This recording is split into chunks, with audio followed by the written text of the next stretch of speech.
स्थानिक स्वराज्य संस्थांच्या निवडणुका रद्द होतील. किमान 6 महिने तरी या निवडणुका होणार नाहीत. आता निवडणुका रद्द होण्याची शक्यता तयार झालीय ते आज महाराष्ट्रातल्या प्रमुख राजकीय पक्षांनी घेतलेल्या पत्रकार परिषदेमुळे. काल शरद पवारांची राष्ट्रवादी, उद्धव ठाकरेंची शिवसेना यांच्यासहित काँग्रेस आणि मनसेसारख्या पक्षांच्या शिष्टमंडळानं निवडणूक आयुक्तांची भेट घेतली आणि त्यांच्यासमोर आपले प्रश्न उपस्थित केले. या प्रश्नांची उत्तरं आयुक्तांना देता आली नाहीत. त्यानंतर या पक्षांचे प्रमुख नेते आज पुन्हा राज्य निवडणूक आयोगाच्या आयुक्तांना भेटले. आजही त्यांनी काही प्रश्न विचारले. या प्रश्नांची समाधानकारक उत्तरं निवडणूक आयुक्तांना देता आली नाहीत. अर्थात यावरतीच सत्ता उपाय म्हणून जोपर्यंत मतदार याद्यांचा घोळ संपुष्टात येत नाही तोपर्यंत राज्यातल्या स्थानिक स्वराज्य संस्थांच्या निवडणुका होऊन देणार नाही, अशी भूमिका या पक्षांनी घेतली आहे. आजच्या पत्रकार परिषदेतनं नेमके कोणते आक्षेप घेण्यात आलेत? या आक्षेपांमुळे खरंच निवडणुका रद्द होऊ शकतात का? आणि आता निवडणुका जर रद्द झाल्या तर त्या कधी होऊ शकतात? समजून घेऊयात आजच्या या व्हिडिओतनं. नमस्कार, मी शिवानी पाटील आणि तुम्ही बघताय आजचा आवाज. काल उद्धव ठाकरे, राज ठाकरे, शरद पवार यांच्या प्रमुख उपस्थितीत राज्य निवडणूक आयुक्तांची भेट विरोधी पक्षांनी घेतली. त्यानंतर आज पुन्हा या शिष्टमंडळानं आयुक्तांची भेट घेतली, ज्यामध्ये शरद पवार हे पूर्वनियोजित दौऱ्यामुळे अनुपस्थित होते. पण उद्धव ठाकरे, राज ठाकरे, काँग्रेसचे बाळासाहेब थोरात आणि राष्ट्रवादी शरद पवार गटाचे जयंत पाटील, काँग्रेसचे विजय वडेट्टीवार अशा प्रमुख नेत्यांनी आज आयुक्तांची भेट घेतली. त्यानंतर या नेत्यांनी पत्रकार परिषद घेत आपले आक्षेप नेमके काय आहेत ते माध्यमांना सांगितलं. आता या पत्रकार परिषदेत जयंत पाटलांनी नेमकं काय सांगितलं तर ते म्हणाले की आम्ही मतदार याद्यांमधल्या चुका आयोगाला पुराव्यानिशी दाखवल्यात. मुरबाड मतदारसंघात बूथ क्रमांक 8 मध्ये एकाच घरात 400 मतदार आहेत, तर त्यांच्या घरासमोर डॅश लिहिण्यात आलेला आहे. बडनेरा विधानसभा मतदारसंघात बूथ क्रमांक 218 मध्ये एकाच घरात 450 मतदार आहेत, ज्यामध्ये घराचा पत्ता 0. कामठी मतदारसंघात 867 मतदार आहेत, ज्यांच्या समोर घर क्रमांकच नाहीयेत. अर्थात दुबार मतदान अथवा 0 घर क्रमांक असल्याचा मुद्दा जयंत पाटलांनी मांडला. पण त्याहूनही अधिक महत्त्वाचा मुद्दा जयंत पाटलांनी मांडला, तो म्हणजे दुसराच कोणीतरी निवडणूक आयोगाचा सर्व्हर वापरतो. नालासोपारा मतदारसंघात सुषमा गुप्ता यांचं नाव 6 वेळा नोंदवण्यात आलंय. 12 ऑगस्टला दुपारी त्यांची माहिती माध्यमांनी दाखवली. पुराव्याविषयी बातमी दाखवण्यात आली, पण त्याच दिवशी संध्याकाळी 6 वाजता हे नाव काढण्यात आलं. याची पडताळणी कोणी केली हा प्रश्न आहे. त्यामुळे हा सर्व्हर दुसराच कोणीतरी वापरतो, कोणीतरी आपल्या मर्जीने नाव काढतो, नाव घालतो असा आमचा समज आहे, असा दावा पत्रकार परिषदेत जयंत पाटलांनी केलाय. थोडक्यात मतदार याद्यांसोबत कोणतरी छेडछाड करतंय.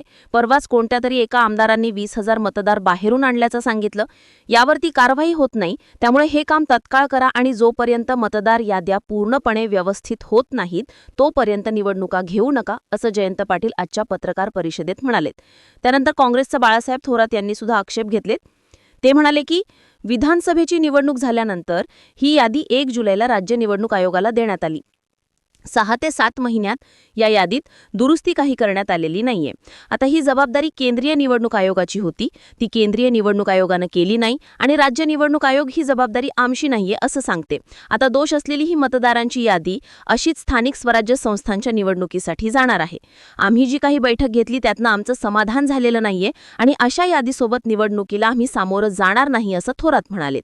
यानंतर आक्षेप घेतला तो मनसे अध्यक्ष राज ठाकरेंनी. राज ठाकरे बोलताना असं म्हणाले की निवडणूक आयोग जर राजकीय पक्षांना याद्याच दाखवत नसेल तर पहिला घोळ इथेच आहे. राज ठाकरेंनी 2024च्या अगोदरची आणि 2024 नंतरची यादी वाचून दाखवली, ज्यामध्ये त्यांनी अगोदरच्या यादीबाबत सांगताना म्हटलंय की कांदिवली पूर्व मतदारसंघात एक नाव आहे धनश्री कदम, वडिलांचे नाव दीपक कदम, वय 23 वर्ष. आता नाव दीपक कदम, वय 117 वर्ष. चारकोप मतदारसंघ, नाव नंदिनी चव्हाण, वय 140 वर्ष, वडिलांचं वय 43 वर्ष. त्यानंतर राज ठाकरे असं म्हणाले की गेल्या 5 वर्षात स्थानिक स्वराज्य संस्थांच्या निवडणुका झाल्या नाहीत. मग मतदार याद्यांमध्ये सुधारणासाठी अजून 6 महिने निवडणुका झाल्या नाहीत तर काय फरक पडणार आहे?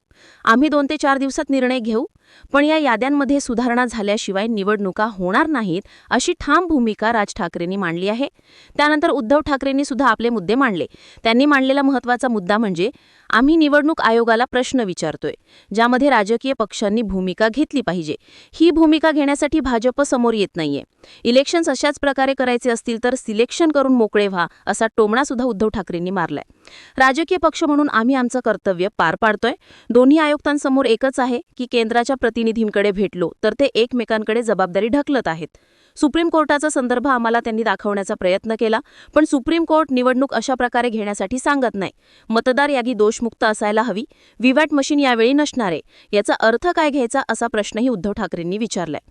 आता या पत्रकार परिषदेतनं आलेला महत्त्वाचा मुद्दा म्हणजे मतदार याद्यांमध्ये जोपर्यंत दुरुस्ती होत नाही तोपर्यंत विरोधी पक्ष निवडणुकांना सामोरं जाणार नाहीत असा निश्चय या पक्षांनी घेतलेला दिसतोय. अर्थात मतदार याद्यांच्या दुरुस्तीचं काम जे आहे ते केंद्रीय निवडणूक आयोगाचं आहे. त्यामुळे महाराष्ट्रात बिहारप्रमाणे SIR अर्थात स्पेशल इंटेन्स रिव्हिजन होत नाही तोपर्यंत निवडणुका होणार नाहीत. बिहारचा दाखला घेतला तर 25 जूनपासून SIRची प्रोसेस बिहारमध्ये राबवण्यात आली. 24 जून ते 25 जुलै दरम्यान घरोघरी जाऊन नावांची पडताळणी करण्यात आली. त्यानंतर 1 ऑगस्टला आयोगाने पहिला ड्राफ्ट जाहीर केला. 1 ऑगस्ट ते 1 सप्टेंबर दरम्यान आयोगाने हरकती स्वीकारल्या आणि त्यानंतर अंतिम ड्राफ्ट समोर आणण्यासाठी 25 दिवस लागले. ही संपूर्ण प्रक्रिया 30 सप्टेंबरपर्यंत पूर्ण झाली. म्हणजे बिहारसारख्या राज्यात ही प्रोसेस करण्यासाठी साधारणपणे किमान 3 महिने लागले. महाराष्ट्रातल्या लोकसंख्येचा विचार करता, भौगोलिक अडथळ्यांचा विचार करता महाराष्ट्रात SIR राबवायचं झालं तर किमान 5 ते 6 महिने लागू शकतात. थोडक्यात केंद्रीय निवडणूक आयोगाने मतदार याद्या दुरुस्त करायचं ठरवलं तरीही त्यासाठी मार्च किंवा एप्रिलचा महिना उजाडू शकतो.